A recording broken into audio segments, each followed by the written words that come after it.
Elevate. It is Matt coming to you from YouTube or Google Hangouts, and somebody else is here with me. Hi, it's me, Impact. It's Ronnie. Hey, what's up? I'm here with Matt. We're just hanging out today.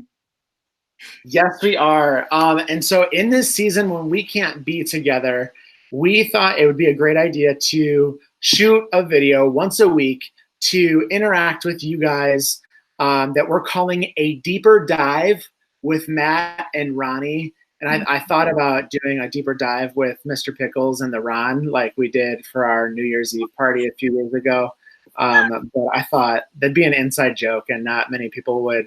They'd be like, what the heck are they talking about? That is a trademark duo name, though. So it's true. It's a dynamic duo. It's right next to Batman and Robin. Absolutely. Like Mr. Pickles and the Ron.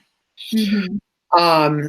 But what we want to do is we want to shoot a video once a week where we take a deeper dive with you guys. And it might be us chatting about maybe what we're learning through our journey through Mark study, or maybe something that we heard in Sunday service, or even from our virtual small groups that are happening on Sundays. Impact, I know your small groups are happening at 1 p.m. Elevate, small groups are happening at 2 p.m. But it's just going to be a little bit of a deeper dive with Ronnie and myself, chatting a little bit more about the material that we'll be discussing. So this week, we concluded the first week of Journey Through Mark's reading.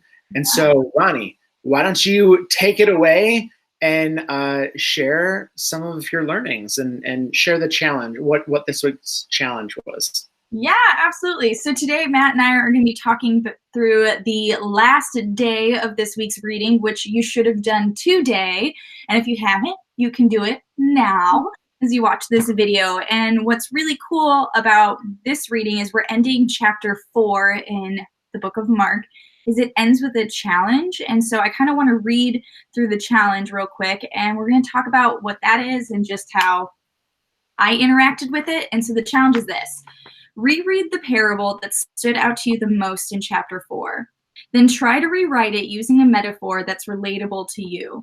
Imagine if Jesus came to your school, sat with your friends, and told you a story. What examples would Jesus use to teach you?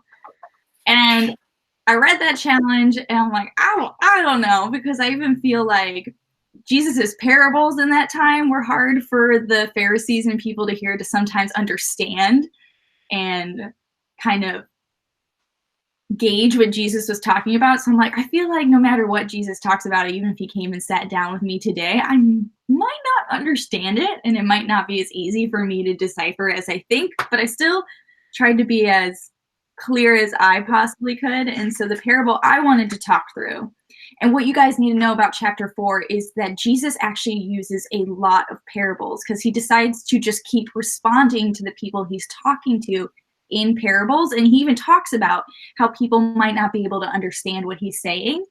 And one of my favorite parables in this chapter is the one about the seeds and where you place your seeds and what happens to them. And so I'm going to read this parable out loud, if that sounds good. This is what Jesus says. The farmer sows the word. Some people are like seeds along the path where the word is sown. As soon as they hear it, Satan comes and takes away the word that was sown in them. Others, like seeds sown on rocky places, hear the word and at once receive it with joy. But since they have no root, they last only a short time. When trouble or persecution comes because of the word, they quickly fall away. Still others, like seeds sown among thorns, hear the word. But the worries of this life, the deceitfulness of wealth, and the desires for other things come in and choke the word, making it unfruitful. Others, like seeds sown on good soil, hear the word, accept it, and produce a crop, some 30, some 60, some 100 times what was sown. And what's interesting is that Jesus actually, even in this chapter, goes on to explain what that parable means, which made it a little bit easier for me to make my own version. And how he explains it is, I'm actually going to read through that as well.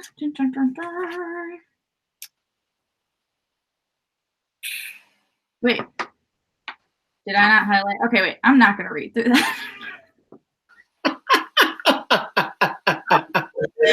I'm not going to read through it. But essentially what he does is he then explains the parable. This is how people hear the word and this is what they do. So if they are landing on just the path, so like when you throw seed down and it just lands on the path, it doesn't actually land on good soil. It actually is just like taken away or picked up quickly, or it doesn't take root. And so how I thought Jesus might explain that to us in, I don't know, wherever he might find us, especially if you are a junior high or high school student, I figured he might use social media. Felt like that was relatable. And I felt like what it would look like is if Jesus explained it like this, that if you were like the seed on the path, then you're like somebody who sees a post about Jesus or sees a truth about Jesus on social media and you just swipe past it and choose to look at other posts instead. Or if you are like the seed on the rock, you see Jesus's post and then you like it, but then you move on and you quickly forget about it. Or if you are like a seed that is thrown on the thorns, you see the post and you share the post, but you end up taking it down because you're worried about what your friends might think, or you're worried about what people might say, or you don't know if you want your social media to be associated with what Jesus is sharing on what Instagram. And then last, if you're like a seed on good soil, then you see the post and you share the post, but then you change the way that you post and you start posting the same truth that Jesus is posting and sharing what he has shared, and others start posting the way you are posting as well, because not only are you just inspired by Jesus, but others are inspired by you. And so that's the way I felt like I could relate it to what it would look like today. So that's what I got. Any thoughts, Matt?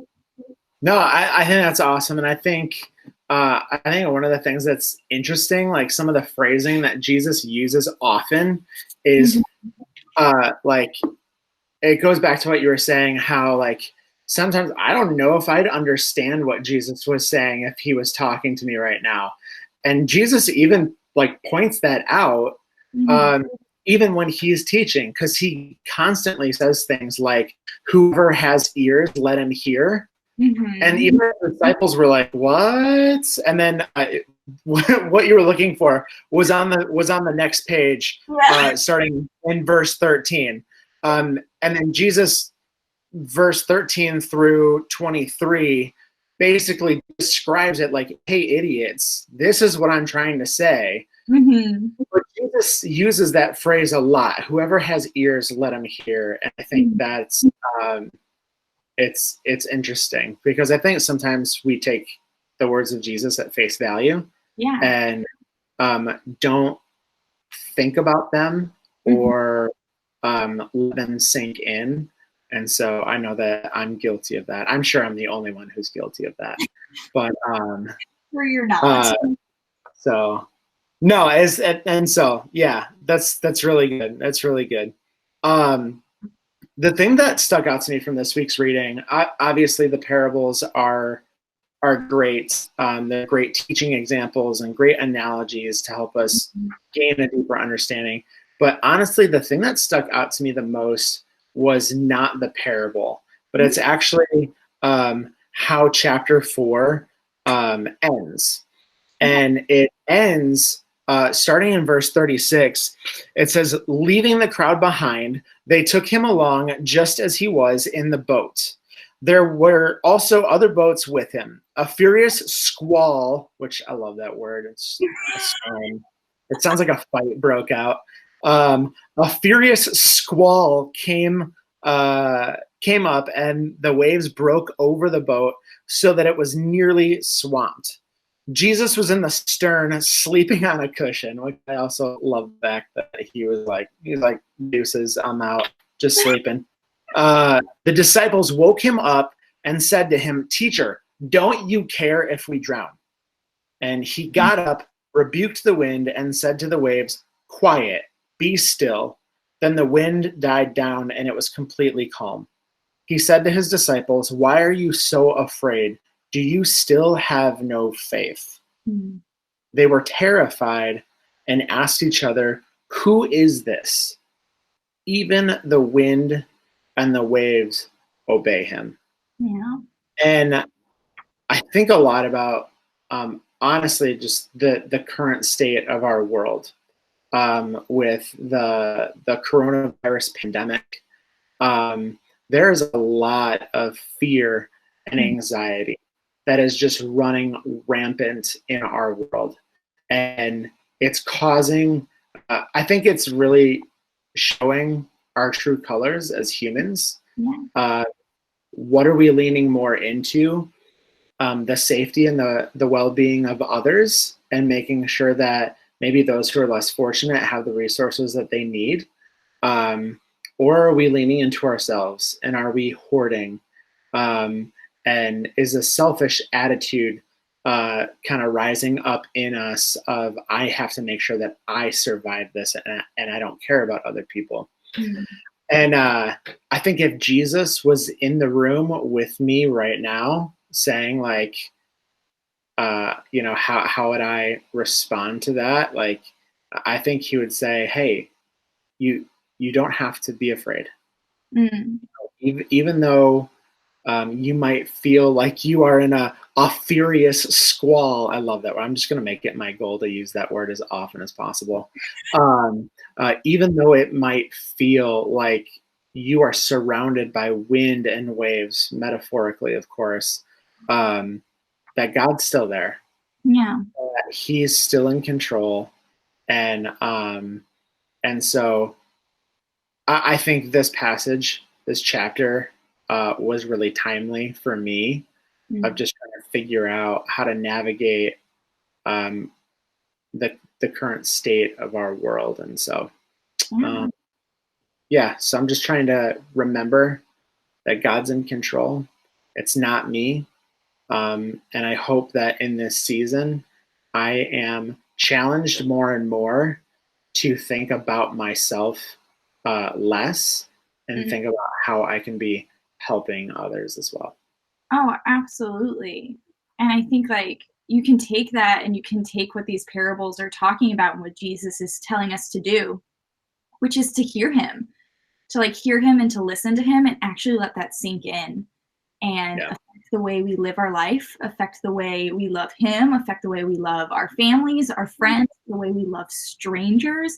And I think more important than ever, it is so valuable for us to love strangers and love those who we do not know, and to value them in the decisions that we make in this like crazy time. Yep. Yeah. It's not. Sure. Mm-hmm. Well, awesome. Yeah.